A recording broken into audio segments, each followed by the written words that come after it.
Nous sommes de retour les amis, des mises à jour pour vous aujourd'hui sur le marché des transferts. Une nouvelle journée mercato qui s'ouvre et comme toujours, les dossiers s'enchaînent avec beaucoup d'intensité dans plusieurs grands championnats européens. On est clairement dans une période où chaque décision peut avoir un impact important pour les clubs, que ce soit en Italie, en Angleterre ou en France. Et ce qui est intéressant, c'est que plusieurs situations contractuelles arrivent en même temps à des moments clés, ce qui rend ce mercato encore plus dynamique et imprévisible.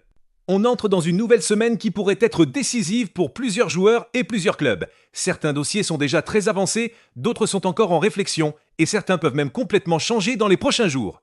C'est pour cela qu'il faut rester attentif, car dans ce type de mercato, une seule déclaration ou une seule décision peut relancer totalement une situation.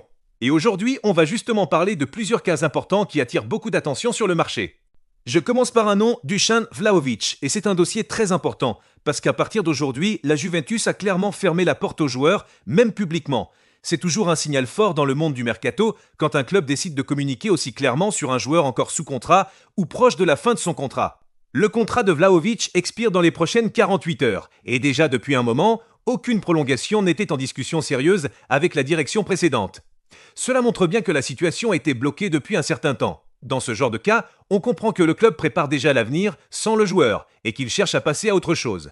Avec le changement de direction et l'arrivée du nouveau CEG au Giovanni Carneval, la position est encore plus claire. Lors d'un événement public en Italie, il a déclaré une phrase très directe. « Je n'ai pas parlé à Vlahovic, c'est un joueur important mais il n'est pas dans nos plans. » Et dans le football moderne, ce type de déclaration publique est rarement anodin. Cela signifie généralement que la décision est déjà prise en interne et que le club veut surtout clarifier la situation pour éviter toute confusion autour du joueur. Donc aujourd'hui, pour la Juventus, on peut considérer que le dossier Vlahovic est pratiquement terminé. Et évidemment, la grande question maintenant, c'est que va devenir Vlahovic ? Parce qu'un joueur de ce niveau, disponible librement sur le marché, ça attire forcément beaucoup de clubs. Et on sait que dans ces situations-là, les agents et les clubs commencent immédiatement à se positionner. Vlahovic est désormais officiellement disponible comme agent libre. Et c'est un point très important, parce que cela change totalement la dynamique des négociations. Il ne s'agit plus d'un transfert avec indemnité, mais uniquement d'un accord sur salaire et prime à la signature.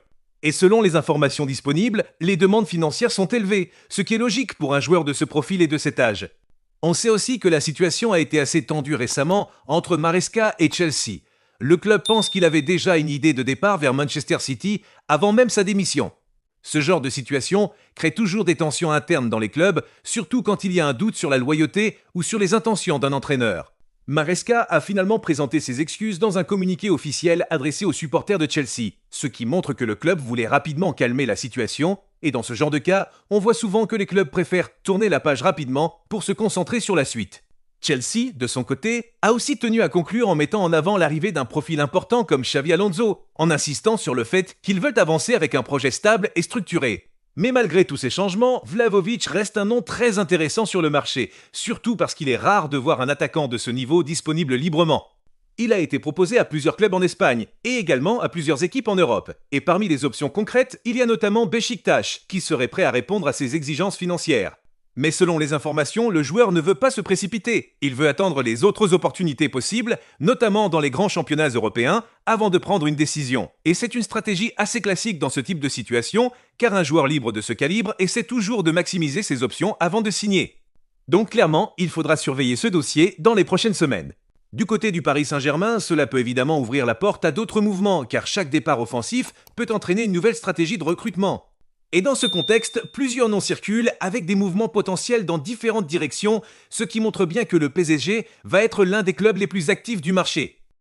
On parle aussi d'un possible renforcement au poste de gardien du côté de la Juventus, avec Emiliano Martinez.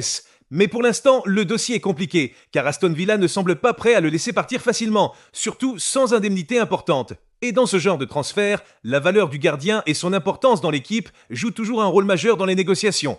Autre nom important, Guglielmo Vicario. Le gardien italien pourrait quitter Tottenham cet été, et dans ce type de situation, on observe souvent une réorganisation complète du poste gardien dans les clubs concernés, avec de nouvelles hiérarchies qui se mettent en place très rapidement.